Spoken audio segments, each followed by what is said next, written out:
नीतीश कुमार जी से क्या कहेंगे? जब दिल न लगे नीतीश कुमार इंडिया गठबंधन में आ जाना। जब मन न लगे नीतीश कुमार इंडिया गठबंधन में आ जाना। नीतीश कुमार जी जहाँ है वहाँ सुरक्षित है? एकदम नहीं है, एकदम नहीं है। उनको मेंटल टॉर्चर किया जाएगा। 9 तारीख तक उनको बंधक बना के रखा गया है। कि नीतीश जी हमारे बिहार के लिए इतना मरतबा पलटी आप मार चुके हैं यहाँ सरकार के लिए। एक मरतबा मेरे बिहार के लिए, एक मरतबा हिंदुस्तान के हित के लिए, एक मरतबा और पलटी मार ली। जो पद नीतीश जी चाहिए उनको मिलेगा। क्यों? क्योंकि तानाशाही से मुक्त चाहिए इस देश को। बिल गेट्स का एक वर्ड है, आया हुआ मौका गंवाना नहीं चाहिए। लेकिन नहीं, धर्म के नाम पे वोट मांगे। अयोध्या में क्यों हारे वो लोग? रीजन पता है? 20,000 लोगों का घर तोड़ने का काम किया था फर्जी विकास के नाम पे उन्होंने। और अयोध्या की जनता ने संविधान बदलने वाले को बदलने का काम किया है। लेकिन अगर सबसे ज्यादा एजुकेटेड अभी कहीं की जनता है तो उत्तर प्रदेश की और खास करके अयोध्या की जनता। 2019 में नीतीश कुमार जी अपने मंत्रिमंडल में सबको बोले कि मुझे मंत्रालय नहीं चाहिए। नीतीश कुमार जी वो करते हैं, उनको खुद भी पता नहीं रहता। वो जनता के सामने सारा रिजल्ट लाते हैं। बिहार के हित के लिए, देश के हित के लिए वो इंसान केंद्र में मंत्री थे, त्याग पत्र दे दिया था उन्होंने। दोस्तों, बुजुर्गों, नौजवान साथियों, अस्सलाम वालेकुम वरहमतुल्लाह। साथियों, आज हम बात करेंगे बिहार की जनता। बिहार की जनता क्या मांग रही है नीतीश कुमार से और उनसे रिक्वेस्ट कर रही है कि आप पलटी मार दीजिए। और मार क्यों दीजिए, उसकी वजह क्या है। साथियों, जो नीतीश कुमार है उन्होंने समर्थन कर दिया है बीजेपी सरकार को और यहाँ तक के मोदी अब शपथ भी लेने वाले हैं। पर बिहार की जनता इस चीज से नाखुश है और वो बहुत परेशान है। फिर भी वहाँ के लोग यही कह रहे हैं कि आप नीतीश कुमार इस बिहार के लिए, सिर्फ हमारे बिहार के लिए पलटी मार दीजिए, आप उसको समर्थन मत करिए। जिस तरह से उनकी ये चीजें देखकर ऐसा लग रहा है कि वो मोदी सरकार को लेकर नाखुश हैं और नाराजगी जता रहे हैं। क्या अब इसको देखकर नीतीश कुमार पलटी मारेंगे या नहीं, ये बहुत बड़ा सवाल बन चुका है। तो साथियों, पहले इस वीडियो को देखिए, बिहार की जनता नीतीश कुमार से क्या कह रही है। तो चलते हैं वीडियो के अंदर। चुनाव के बाद नीतीश कुमार जी को कहा जा रहा है कि इस समय लोकसभा चुनाव के बाद जो है कि वो किंग मेकर बन चुके हैं। चुनाव के पहले कभी आरजेडी गाली देती थी, कभी बीजेपी गाली देती थी, मतलब सब कोई जो है कि कुछ ना कुछ उनको बोल देता था। लेकिन आज जो है कि एनडीए सरकार में सबसे बड़ी अगर किसी की भूमिका है तो वो नीतीश कुमार की है। और नीतीश कुमार को जो है कि सबसे ज़्यादा इज्जत और तवज्जो दिया जा रहा है। बातें करेंगे कि क्या नीतीश कुमार पलटी मार सकते हैं कि नहीं। भैया, क्या लगता है जो स्थिति है, नीतीश कुमार को पलटी मारना चाहिए कि नहीं? पहले तो मैं आपके चैनल के माध्यम से आज अपने चचा जी को, माननीय मुख्यमंत्री नीतीश कुमार जी को, जो हमारे अभिभावक है, पिता तुल्य है, आदरणीय हैं, उनको बहुत बहुत धन्यवाद देना चाहता हूं कि नीतीश जी, आपने जो शुरुआत किया था इंडिया गठबंधन बनाने का, और आपने बनाया भी, और आज उसी की देन है कि इतना अच्छा रिजल्ट इस देश में आया है। और आज कहीं ना कहीं मोदी जी परेशान है, तो इसके लिए मैं आपको बहुत बहुत बधाई देता हूँ। और ठीक है, क्या हुआ नहीं हुआ, आपने गठबंधन से बाहर आ गए थे, पर आपका भतीजा बोला था कि जो चचा की लड़ाई है उसको लेके मैं चलूंगा और चचा का सपना पूरा करूंगा। तो कहीं ना कहीं आज आपका भी सपना पूरा हुआ और हम लोग के लिए भी खुशी का पल है ये कि आप भी अपने किए गए कार्य में, ठीक है, आप निकल गए थे लेकिन अंजाम तक पहुंचा। और ये आज आप ही की देन है जो आज इंडिया में इतना अच्छा रिजल्ट आया है, जो मोदी जी के नाक में दम करके रखे हुए। नीतीश कुमार जी को सरकार बनाने के लिए जाना तो पड़ेगा ना। काहे नहीं आएंगे, क्यों नहीं आएंगे? एक बात हमको बताइए, बिहार के हित के लिए, देश के हित के लिए वो इंसान केंद्र में मंत्री थे, त्याग पत्र दे दिया था उन्होंने, जब याद होगा आपको गुजरात के बाद।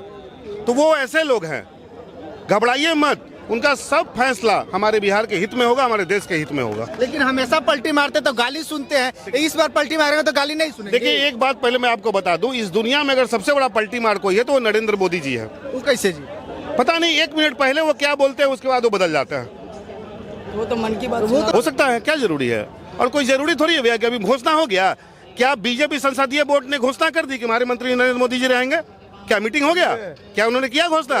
सभी मंत्री लोग, मतलब सभी नेता लोगों ने अपना नेता मोदी जी को, एनडीए का बैठक किया गया था, मोदी जी को चुना गया। तो एनडीए में कितने लोग थे यार, गौर कीजिए वहाँ जाके। क्या पूरा 20 लोगों के आसपास 20 लोग ही चुने ना? 240 सांसद है बीजेपी का, 20 लोग डिसाइड कर गए। अध्यक्ष ही जाएंगे, पार्टी के जो लीडर वही। तो भैया 240 लोग तो जाएंगे नहीं, कैसे नहीं जाएंगे? तो क्या होता है, एक बात बताइए हमको। पार्टी मीटिंग में क्या होता है? पार्टी मीटिंग्स में ही ना नेता चुना जाता है। तो पार्टी के नेता रहेंगे तब ना मीटिंग होगा। तो ठीक है, तो इंडिया में भी लगभग 250 के आसपास है ना, 234-35, तो सब लोग जाएंगे तब होगा। अभी कहाँ किसी हमारी तरफ से बोला गया है कि हमारी तरफ से मुख्यमंत्री मीटिंग में विपक्ष में सब कोई कहना है। देखिए, आइए इधर। एनडीए की बात कर रहे हैं, घटक दल की, आप घटक दल की बात कर रहे हैं, तो वहाँ पे कई सारे घटक दल नहीं थे अवेलेबल। इसलिए अवेलेबल नहीं थे कि वो कहीं ना कहीं चुनाव हार गए थे। उपेंद्र कुशवाहा जिनकी खुद की पार्टी थी, निषाद हैं वहाँ से उत्तर प्रदेश से, वो भी एक सीट पे चुनाव लड़ रहे थे, 1 या 2 सीट पे। ओम प्रकाश राजभर वो भी चुनाव लड़ रहे थे, उनके बेटे चुनाव लड़ रहे थे, वो भी हार गए। तो ये वो एनडीए के घटक दल थे जो चुनाव लड़ रहे थे, इसलिए वो शामिल नहीं होना है। और बात रही भारतीय जनता पार्टी की, तो Bharatiya Janata party use and throw वाला काम करती है। जब तक काम है तब तक यूज करेगी, काम निकल गया हवा में जाइए। देखिए, मैं बोलना चाहता हूँ नीतीश जी को आज कि नीतीश, देखिए मैं उतना ज्ञानी नहीं हूँ नीतीश जी की तरह, उनको खुद इतना ज्ञान है। ये वही बीजेपी है जिन्होंने आज महाराष्ट्र में क्या किया, उद्धव ठाकरे की पार्टी तोड़ी ना।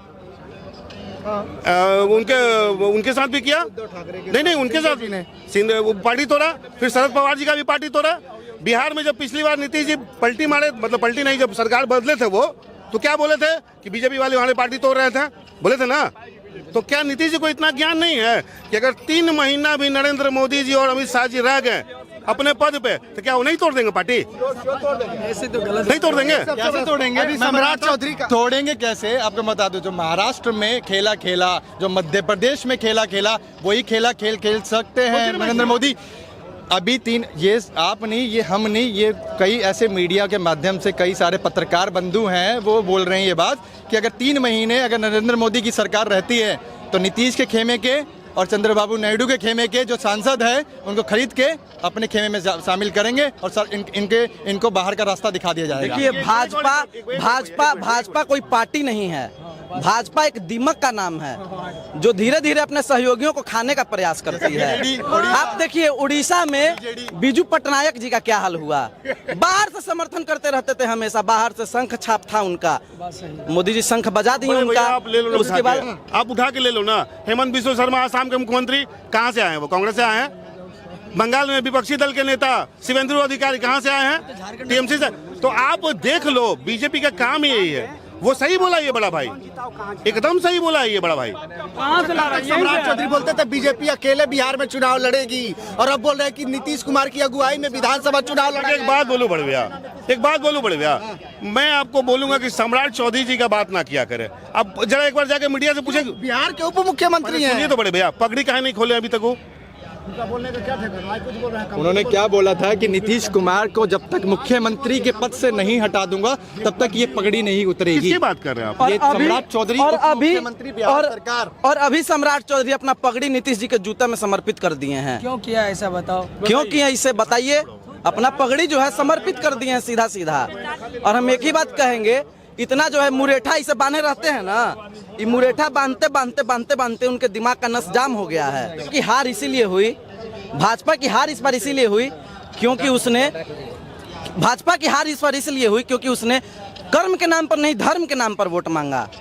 और भाजपाई जो 400 पार कह रहे थे ना कि अब की बार है 400 पार है, मोदी सरकार है, उनका 350 पार तो जरूर हो जाता। 400 नहीं कहेंगे, 350 पार जरूर हो जाता।